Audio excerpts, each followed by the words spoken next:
Good afternoon, everyone. Thank you all for joining us today. And I would allow our guest today to introduce herself and also go into the presentation. I'm going to take questions at the end of the day. So just let me know, how that works. Great. I will go ahead and get started to make sure we're making the most of our time. Hi, everyone. Good morning from Maine. Good afternoon to you all. My name is Libby Bergeron. I'm an Associate Dean of Admissions with Bowdoin College. And I have the next 20 minutes or so to give you an overview of Bowdoin, to learn a little bit more about our community, about the admissions process. And then, yes, we will pass it over to questions. And I am happy to take any and all questions about Bowdoin, about US college admissions, however I can be helpful. I want to make sure we utilize that time effectively. So let's see. Okay, you should all be seeing a big Bowdoin on your screen. So we can kind of go ahead and get started. Great, thank you so much. So just to kind of give you a foundation of who Bowdoin is, what the community is like.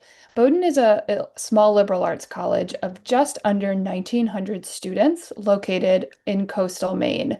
And don't worry, there is a map of Maine coming in just a moment, so you'll kind of be able to orient yourself within the United States. We are a very small community. You can walk from one end of the campus to the other in about 10 to 15 minutes, depending upon how fast or slow you're walking. And it's a community where everyone says hi to each other. For better or for worse, we all know each other. But that also means it's a community where you can feel supported in the classroom, in your residence halls, in the clubs and organizations that you're looking to join or start. It's really a community where we want you to become your full self over the 4 years that you're at Bowdoin. The average class size at Bowdoin is about 16 students, and the student to faculty ratio is 9 to 1. So you will have a lot of individualized attention over your time at Bowdoin. As promised, here is a helpful map of the United States. So the red state in the top uh, right corner of the country is Maine. And that blue dot is where Brunswick is located. So we're right along the coast of the Gulf of Maine, which lends itself well to academic exploration if you're interested in the environment or coastal studies or marine science. But just kind of nature or outdoor recreation in general, there's a lot of opportunity for that in Maine. We do get a full 4 seasons here in Maine, and we are very transparent about it because we love that about our state, about our community. We always say Bowdoin's an intentional, incredibly intentional community to join. It is for students who are interested in being a part of an adventure, who are looking to push themselves out of their comfort zone a little bit. So if you are excited by the prospect of kind of 4 full seasons, if you are excited by the opportunity that comes with kind of being in a place where you can, as I call it, hike, bike, and ski. You can be in our state parks or our national parks very quickly. You can enjoy skiing in the winter. The outing club on our campus is the most popular club on campus, and that makes sure that it is encouraging students to get outside and to, while you are in Maine, while you are in this naturally beautiful kind of state in the United States, taking advantage of the wonderful opportunity that makes itself available. So again, that's for outdoor recreation, but also academic exploration, as we'll talk about. This is a photo of downtown Brunswick, Maine. Brunswick, Maine is a town of about 20,000 people. So we are a small school in a small town. So I'm going to reiterate again, it's an incredibly intentional decision to come to a place like Bowdoin in Brunswick. We have a really wonderful relationship with the town of Brunswick, though. They love having a college in their town. They love that they can go to sports games on the weekends, particularly in the fall when the weather's kind of cooling down a little bit, to go to a soccer game or an American football game. and just support Bowdoin is a really lovely opportunity for them. They walk their pets across campus, but that also means that Bowdoin students can go downtown and enjoy the food downtown. There's a lot of little shops around the holidays in the winter. It's really lovely to see it decorated for kind of the different holidays and to see the different events happening. And then in the summer, there's always people around because the weather is nice, and to see people outside enjoying both Bowdoin's campus and the town of Brunswick is really it's a really kind of neighborly town, family-oriented town, and it's nice to have that kind of sense of community even outside the bounds of the Bowdoin campus. Bowdoin is about 30 minutes away, 30 minutes north, I should say, of Portland, Maine, which is Maine's largest city, and that's the photo you're seeing right now. We're also about 2.5 hours from Boston, Massachusetts, which I'll talk about in a moment. Both Portland and Boston have major airports, which I always talk about for international students when thinking about how to get to Brunswick. But Portland is Maine's largest city, as I mentioned, and there's a bus and a train from Brunswick. It's about 5 minutes walking from campus that can get you down to Portland and then beyond to Boston as well. Portland is great for, a day trip if students wanted to get off campus. There's wonderful food in Portland, really great music and art scene, wonderful shops and museums. A lot of classes will go down to Portland to take advantage of the museums, and just kind of to have the flexibility because of our small classes to get off campus and experience kind of Maine and the connections outside of the classroom. That is, I think, the benefit of a liberal arts college in general. Um, but I always like to emphasize, yes, Portland is close by. Yes, Boston's a little bit further, but student life, campus life is happening on campus. We are not a campus that kind of migrates off campus. On the weekends, students are staying on campus. We're residential. Over 95% of our students are living on campus all 4 years. So it really is centered around campus life. It's just important to note that you have the option to be off campus if you need a break or you want to go see something a little bit different. So, as I mentioned, Portland, Maine has an airport, as does Boston. Here are some just places where you can get a direct flight from Portland. I always point out New York, Newark, Philadelphia, Washington, D.C. Those are some major places that a lot of international students will connect through to continue on to Portland. So you might find yourself in one of those cities and then up to Portland. You can also fly to Boston, Massachusetts. It's a major international airport. So sometimes you can get a direct flight or maybe fewer layovers if you fly through and to Boston. And again, from both of these airports, there's buses and trains that you can connect to from the city that get you up directly to Brunswick, Maine. So where are Bowdoin students coming from, both in the United States and the world? Um, we value making sure that there's a diverse perspective of ideas and lived experiences shared in the classroom. So all of our students at Bowdoin don't come from the state of Maine. They're not all coming from New England, that top right corner of the United States. Over 70% of our students at Bowdoin come from the rest of the United States outside of New England. 10% do come from Maine, so we do have a good connection with the state in which we reside, but we make sure that students from across the country are represented at Bowdoin. The United States is a big place. It's a pretty diverse place, so we want to make sure that we have representation from students across the country. And as I mentioned, across the world, which is why I'm here with you today to talk a little bit about the international experience at Bowdoin. We have the great fortune of bringing students from across the world to Bowdoin. About 11% of our students identify as having an international background. And there is no one country or region of the world that is overwhelmingly represented at Bowdoin. Bowdoin does a good job of making sure that we are bringing students from different countries, different regions, different lived experiences, because that is the value of a small liberal arts college education, of being in a classroom of 16 people. Some of your classes might be 5 people, and each of those people in your class is from a different US state or a different country.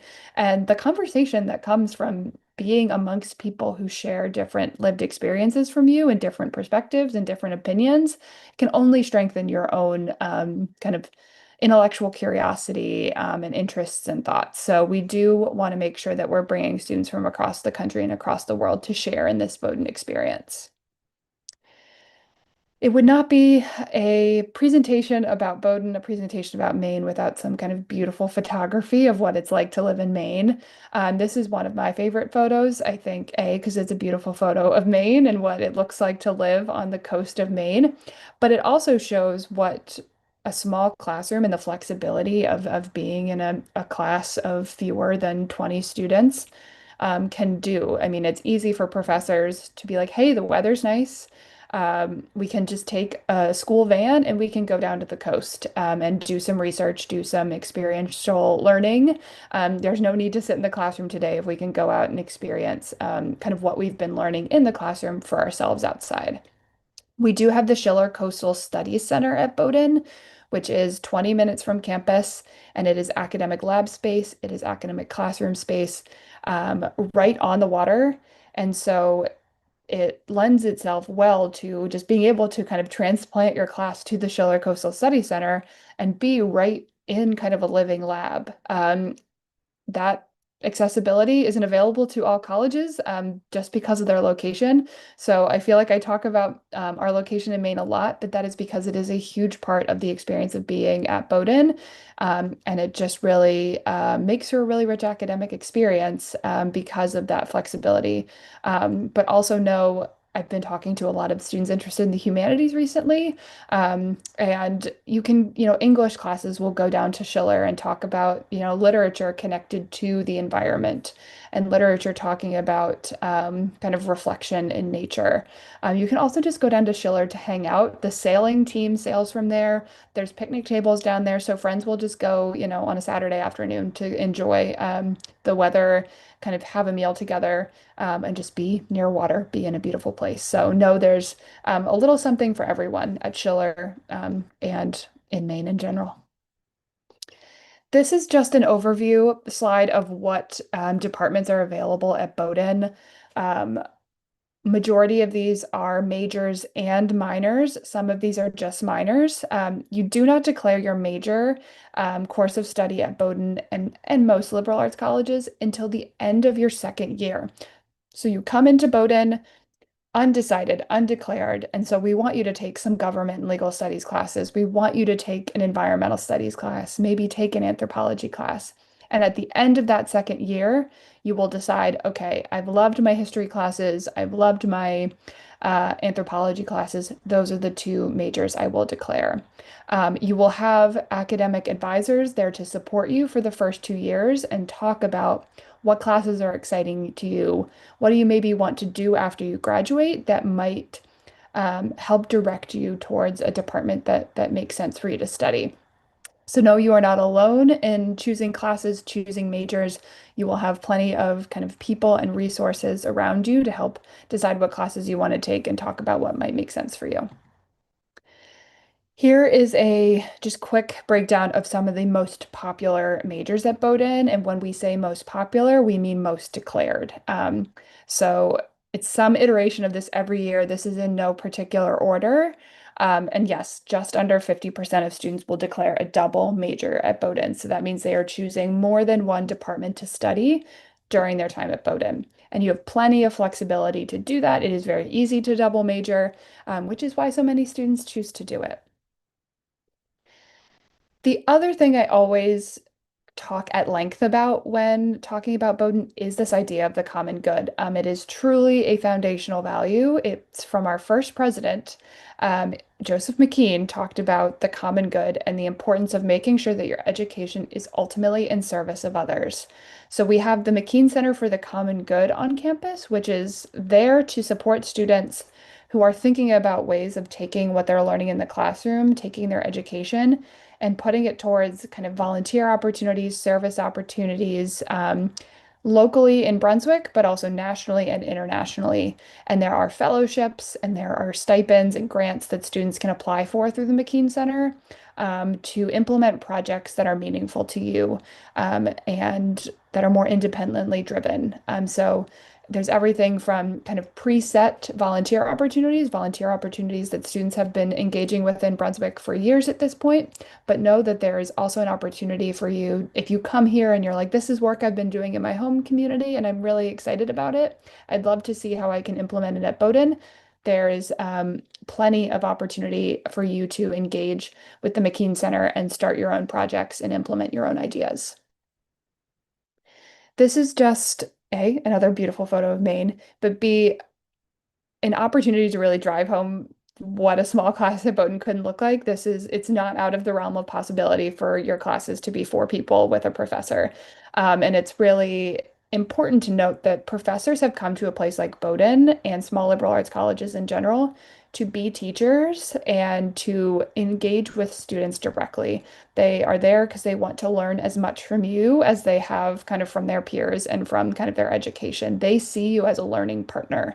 They want you to ask questions. They want you to be critically thinking about the material. And so these discussion-based environments really benefit the faculty and the other students. And so that is why I love to talk about the liberal arts, but kind of photos like these, I think, really encapsulate what the experience can look like for you. Some other quick opportunities outside of just taking classes at Bowdoin. We are a top producer of national fellowships, and so just kind of opportunities for students beyond Bowdoin to be engaging nationally and internationally with kind of their education and outside opportunities. About half of Bowdoin students will study abroad or study away, so take part of their time at Bowdoin to study in a different country or maybe even a different part of the United States. Sophomore boot camp, I'll talk about for a moment. This is an opportunity in January of your second year at Bowdoin. Sophomores come back from their winter break a few days early. And sophomore boot camp is interview practice, it is job searching support, it is workshops on um, kind of what the career search, the job search, job reflection process looks like. And alumni come back both virtually and in person to talk to sophomores about what this next phase of your Bowdoin education is going to look like. And it is intentionally set right before you go and declare your major at the end of your second year, because that is when we really start to transition into, okay, we're in the latter half of our Bowdoin experience. What is life after Bowdoin going to look like?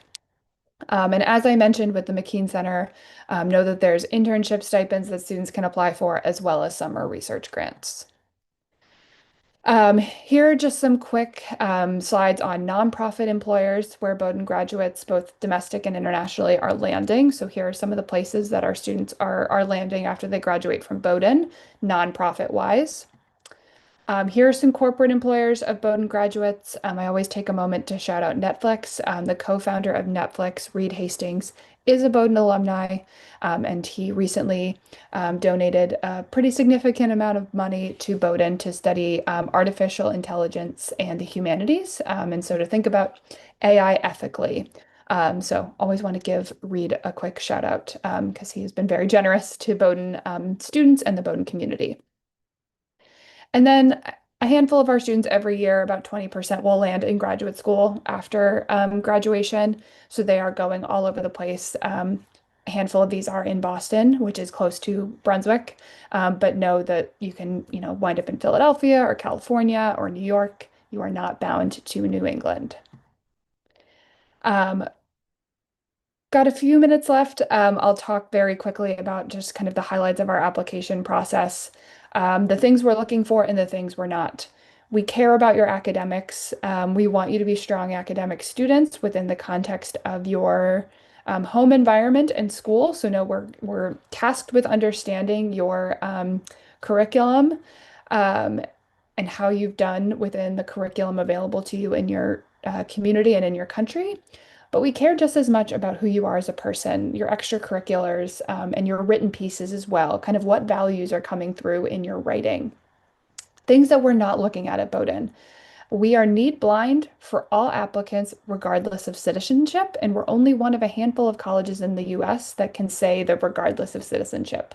So we are not looking at whether you and your family have indicated you're applying for aid, student aid in the admissions process. If admitted, we meet 100% of your family's determined need, and we meet that need with grants and not loans. That is money you do not have to pay back to Bowdoin.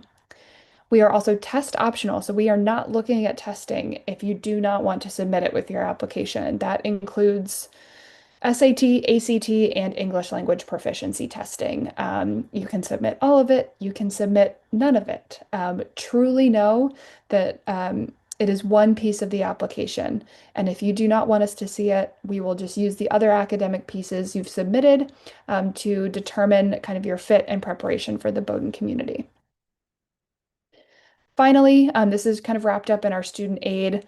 Every student at Bowdoin, upon arrival during orientation, receives a new MacBook, iPad, and an Apple Pencil, and it has the software you need on it to be successful. We want to make sure that all students are accessing their education equitably, and so we found that providing students with the same technology was the best way to go about it. So we are in the fourth year of our digital excellence commitment. And with that, I will stop sharing my screen so that you all can kind of get some questions in because I know time is limited. I will also be happy to share my email, any resources that might be helpful um, over kind of the next part of your college admissions journey. And with that, yeah, I'll happy to take any questions. Well, if we have any questions, can we just please put them in the Q&A and Libby can pick it up from there. I'm going to wait for you guys to train your questions. I think on the Q&A, I can see something. Oh, okay, we just is live. Okay, cool. Yep, you guys, a lot of people in here, please train your question. My question for you from an advisor's perspective is how would you describe a typical Bowdoin admit? Like a typical Bowdoin student, like you can tell when you see them, how do you describe that? Great question. I mean, I think intellectual curiosity, excitement and enthusiasm for their education.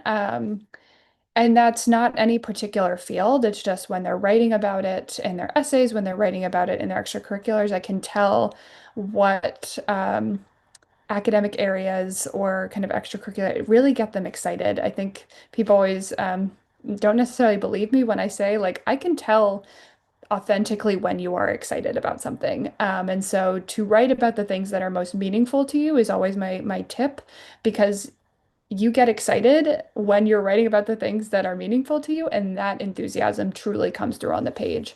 So intellectual curiosity, the other thing we always look for, and I think when we see it, we realize they're going to be a good fit for Bowdoin, is also just kindness. And I think students are always shocked when we're like, oh, it feels very simple, but it's like we are looking for students who are going to be good roommates, who are excited to be a part of a small liberal arts community, who are welcoming, and have encouraged belonging in their community and are excited to kind of bring their perspective and integrate well.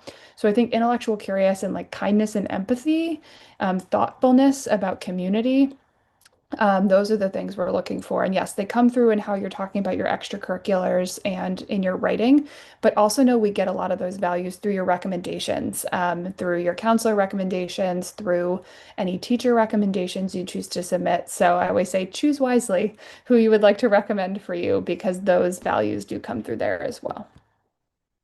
Awesome. Thank you so very much. Day, this is an undergraduate program, so they do not have postgraduate program, if I'm not mistaken.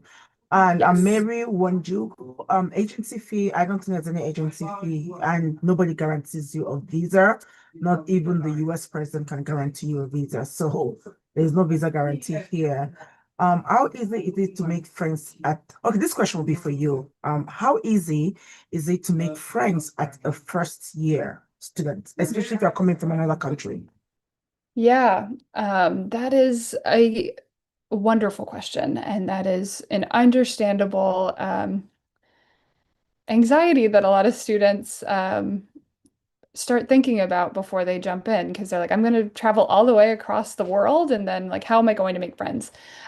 So we do have orientation for both international students, and then all incoming students follows international student orientation, and we intentionally in both of those orientations, break you into smaller groups to meet people in smaller settings so that you're not just jumping in and meeting all 500 of your first year classmates at the same time.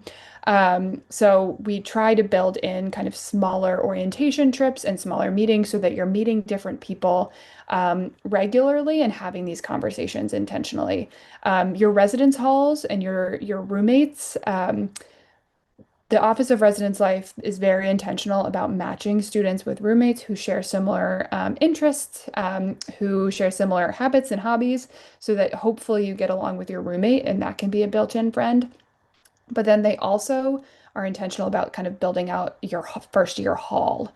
So the other people in different rooms on your hallway, and you will have a residence life leader on your hallway who's an upperclassman there to facilitate community. And they often do dinners as a residence hall floor, and they'll hold community event nights. So know that your residence halls and orientation are a great first stepping point. But join clubs and organizations. There's a club fair at the beginning of every school year so that you can go and see what different clubs and organizations are available at Bowdoin, and then go to a few different meetings and see if you meet people who share similar interests to you.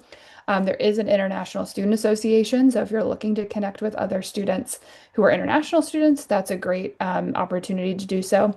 But we also have affinity groups for people who share different identities, both culturally, religiously. So if you wanted to meet people who share similar identities to your own, know there are clubs and organizations at Bowdoin that can connect you there. We have a full question in the Q&A, so I want you to just pick it so I don't read them out to you. Yeah. Yeah. Okay. There are a couple questions about SAT scores or GPA scores needed to qualify for admission, so I'll address that. That's coming up both in the chat and the Q&A. We do not have a minimum qualifying score for SAT or GPA. We are test optional, I will say that again. So we do not require testing as part of the application process, and therefore we don't have a minimum GPA or a minimum testing score because not everybody's submitting it. So there is not a minimum there that we're looking for. And in terms of GPA, it's very similar.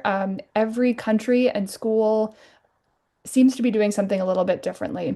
So we are really working to understand you in the context of the school that you're coming from. So we hope that you're doing well in your school exams, in your national exams, and then we are evaluating your preparation from Bowdoin for there. So there's no minimum score at which we look and say, okay, they're no longer admissible. There's a lot more information that we're trying to take in, and we're really trying to understand your school context. So we're looking at all of the academic pieces there. No one score.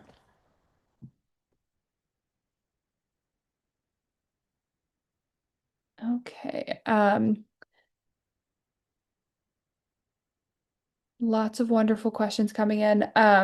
I'll answer there's a couple in the Q&A, so I'll just answer those quickly. So one, wondering how highly your school values soccer and STEM as an extracurricular. Soccer is wonderful. We love to see a good team sport, both in terms of how you're writing about it in your application, but also how you're writing about it, or maybe thinking about joining that at Bowdoin. We have a lot of students at Bowdoin who love to play American soccer. So if that's something of interest to you, you would definitely find a community there. And STEM is definitely something we're thinking about for students who want to join Bowdoin and how they're thinking about being a part of the STEM kind of community at Bowdoin. A lot of students are interested in science, technology, engineering, and math these days, so we're seeing a lot of that. But we hope that students are also thinking about STEM in a small liberal arts college setting. So not just thinking about a big research institution and how you could do STEM there, because it's going to look a little bit different at a school of 1,900 students. So STEM is important at Bowdoin, and we want to make sure that you're thinking about STEM in a smaller college setting. Any special programs we can look forward to if we decide to apply and get admitted? Special programs. I mean, I mentioned the AI and Humanity initiative that the co-founder of Netflix is helping Bowdoin um, initiate, and that's really something that was announced in the spring, this past spring. So this is a new initiative that Bowdoin's taking on. So you can definitely look forward to finding different ways to get involved with kind of artificial intelligence exploration at a small liberal arts college setting. We're very grateful there. Um, I think the benefit of a small liberal arts college is just the access to smaller um, departments and just the ability to really dive in more in depth because of the individualized attention you'll get at a smaller college. So I always say if you're interested in history of art, we do have an art museum on campus, so you could get involved with the art museum on campus. We also have an Arctic museum on campus because we have some alumni who were Arctic explorers. So if you're interested in climate change, if you're interested in anthropology, maybe you get involved with our Arctic Museum as well. So I think the flexibility and the independence that comes with a small liberal arts college because of the ability to kind of create your own adventure is definitely something you can look forward to at Bowdoin and small liberal arts colleges in general. We have a lot of questions coming in. I also want to be mindful of time. So happy to answer more questions, but if we are at time, No, I'm we also can no, understanding. we can actually answer more questions. We can give it like 5 more minutes. I'm actually conscious about your own timing. Maybe you have another meeting you need to jump into. Honestly, we're free to end this. But if you have 5 more minutes to spare, we can take a Yeah, couple more questions. Okay. absolutely. Thank you. Um, seeing There's a question about research, which I'm happy to answer. This is specifically about undergraduate economics research, but I'll expand it to talking about research in general. It is accessible to conduct original research and independent projects. A lot of programs at Bowdoin towards your junior and senior year will let students engage in honors projects, which is an independent research project in your kind of field of study. You can start engaging in research earlier than that, though, if there is a professor that you found their work interesting, or if you know that there's research at another kind of institution nearby. Some students find themselves in Boston over the summer, for example, which has many colleges and universities. So students find grants and research funding to go to Boston for the summer. Um, so it's absolutely accessible. Again, a lot of students find opportunities through professors and just going up to their professor and being like, hey, I've loved what we're talking about in class. I'm very interested in what you're working on. Do you have any space in your lab or any flexibility to include me in the work you're doing? But we also have the Office of Research and Fellowship on Bowdoin's campus, which a lot of students often start there, go to them and be like, hey, I'm interested in economics research. I'd like to start something myself. What funding and support might be available? What resources should I use? So absolutely economics research, but also research across fields is available. And yes, you can take it in any direction that's of interest to you. Um, there's a question about kind of age limits to being accepted. Um, no, we understand that students will have taken possibly a few years off between their undergraduate or their secondary school towards pursuing kind of post-secondary undergraduate education. If you've taken a few years off, that is okay. We would love for you to explain the work you've been doing in those years in between. How have you continued your education independently? What work have you been doing? What volunteer work have you been doing? It's less about how many years you've taken off and kind of what you've been doing in that time and how that might contribute towards our undergraduate community. We understand that there are students who would love to continue their education at Bowdoin, and we want to be able to support those students. We also want to make sure that it's a good fit and that that we're able to kind of support your interests and you are a good fit for kind of our undergraduate community. I will say the majority of our undergraduate community is between the ages of like 18 to 25. But there are always some students who have taken more years off and are excited to rejoin the community. If you have, for some reason, engaged in some post-secondary education, enrolled in a college or university, and have stopped but have taken some classes, we would need to discuss whether you should be applying as a transfer student. And that's maybe a completely different webinar. But if you've matriculated at another college, no, there is a different pathway to entering Bowdoin. I was actually thinking the reason the person asked this question is because in Nigeria, lots of kids actually graduate quite early. So you see people graduate at Oh, 16, and the some schools would opposite. tell you, like some schools will say, oh, you're too young. and you can't come or you can't live on the dorm until you're 17. I'm very, very sure that's the reason why this person is asking those questions, Great. because we really just graduate too early in Nigeria. It drives me crazy. Yeah. That is helpful context. Um, that is also not a problem, regardless of whether you're applying later, because I know a lot of students, some students in different African countries have to take a year off because their final national exams take place after you would need to enroll. So some students do take a year off, but if you happen to graduate early, that's also okay. We will see that context and see that you graduate earlier in Nigeria, and we will be able to work with you. You will be able to live in the dorm. You will be able to kind of integrate fully into the community. So either way, any explanation, additional information you'd like to provide us is welcome in the community, or in the application, correspondence, however you want to engage with us. But yes, not a problem if you graduate early, not a problem if you graduate late. It's really just that additional context, and kind of providing us with any additional information you feel like we would need to know. So we're going to take this final question from a student, Akpan, Jada. And I think I like a question. Then I'm going to ask the final question about, in closing, what is your favorite tradition on campus? So I will answer Jada's question that popped up, because it is a good one to talk about the liberal arts and help explain the liberal arts. So the question is, does the liberal arts curriculum affect the depth of resources available for particular concentrations, example, research? It is a common question and it is a completely understandable question. And my short answer is no. In some ways, there's actually more resources allocated to the undergraduate students. So most liberal arts colleges, Bowdoin being one of them, are only undergraduate campuses. So we only have undergraduate students. We do not have any graduate students on our campus, which means that all of the research opportunities for STEM, science, technology, engineering, and math, are for the undergraduate student. They are for the first years through the seniors. And so that is why I was saying, like, I empower students to go and talk to the professor about research that they want to be doing. Go talk to the Office of Research and Fellowship because um, our resources are for you. So you should be going to talk to Study Away. You should be going to talk to the academic coordinator about a project you want to pursue or a fellowship you heard about.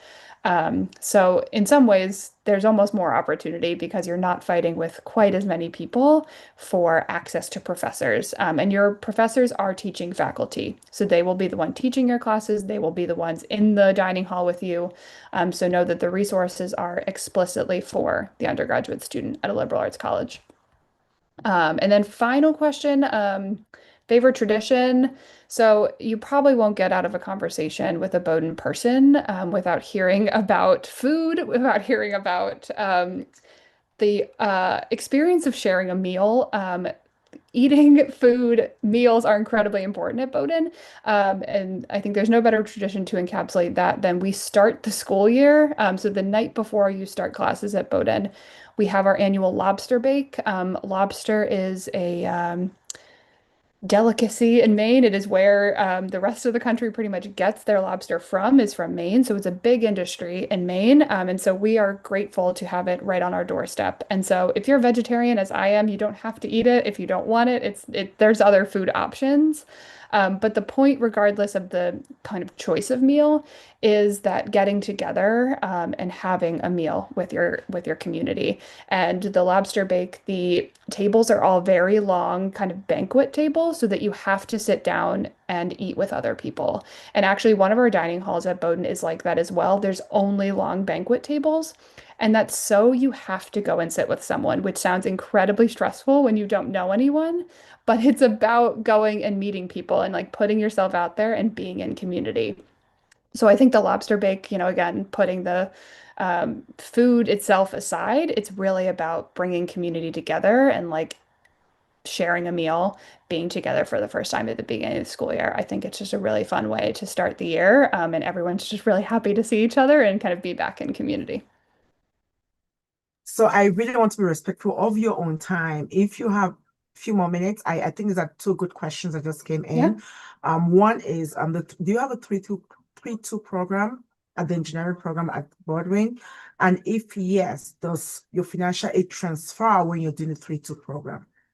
And how helpful is it to apply for early decision, or would you advise everybody does regular? Yes, both are really wonderful questions. So we do have 3+2 dual degree engineering program at Bowdoin. Many liberal arts colleges will have a similar partnership program because we are just a little too small to have full engineering programs. So for Bowdoin, we have 3+2 programs with the University of Maine, which is in the state of Maine, Columbia University in New York City, and California Institute of Technology. So that's over in California. We do have a program with Dartmouth as well. So you will spend usually 3 years at Bowdoin, starting your time here at Bowdoin. And then after year three, you will transfer to one of the three institutions or Dartmouth. Um, and the financial aid, our financial aid will not transfer to your new institution. You will have to apply for financial aid from that new institution. So you will need to apply for the University of Maine's financial aid, Caltech's, Dartmouth, or Columbia's financial aid. So for a variety of reasons, it's usually a pretty small cohort of students who choose to do the 3+2 in engineering for a variety of reasons. One, most of our 3+2s are actually a dual bachelor's degree. So you will graduate with two bachelor's degrees, one from Bowdoin and one from your other institution. The financial aid piece can be a barrier for some students. They get pretty good financial aid from Bowdoin, and so they hesitate to give that up. And also, they realize after 3 years, they might as well continue for a fourth year and then maybe apply for a master's or a graduate program in engineering. Um, there is a advisor for the 3+2 program that I encourage students to start talking with them in their first year if it's something you're thinking about doing, just to talk about the pros and cons of the program. But no, it's usually a pretty small cohort of students doing it, but it is available for students. And then the question about early decision is a good one. So early decision, we have two early decision rounds at Bowdoin, November 15th and January 5th. No difference between the two. They are both a binding decision plan. So if you are applying and if you are admitted, you are saying, I will come to Bowdoin in the fall, and I will withdraw my other applications to other institutions. That second piece is very important. You must withdraw your other applications to other institutions. So it's a big personal financial decision. But if you are excited about Bowdoin, I encourage students who are excited about Bowdoin, think it's a good fit, would like to kind of have a decision early to apply. We do bring in about 50% of our incoming class through early decision one and two. So both early decision plans together. So no, it's a good option for many students. We bring in plenty of students through regular decision as well. So if you're not quite sure you want to commit to Bowdoin, um, that is okay. But I do encourage students who are excited about Bowdoin to consider early decision, particularly international students. I think it can be a nice signal to us that you're excited about Bowdoin. But we understand that it's a pretty big commitment for some students. So we offer regular decision January 5th deadline as well. All right. Thank you so very much for your time. And thank you for pushing forward a little bit, with like about 15 minutes. So we truly appreciate that. Thank you for attending. Great questions. As you all know, this video is going to be live on our Facebook page at Education, on our YouTube page, by the way, at Education USA Nigeria. So you can always go back to watch or recap or share. But that's all I would say this afternoon. I would advise you all to take a deep breath and decide if this is a pathway for you, and go start thinking about your application. Common App opens tomorrow, I guess. So Oh, wow. let's throw in those applications. Yeah, August 1st is by the corner. So thank you all for joining us, and have a great one. Yes. Thank you so much. Have a good day, everyone. Thank you. Bye, everyone. Bye.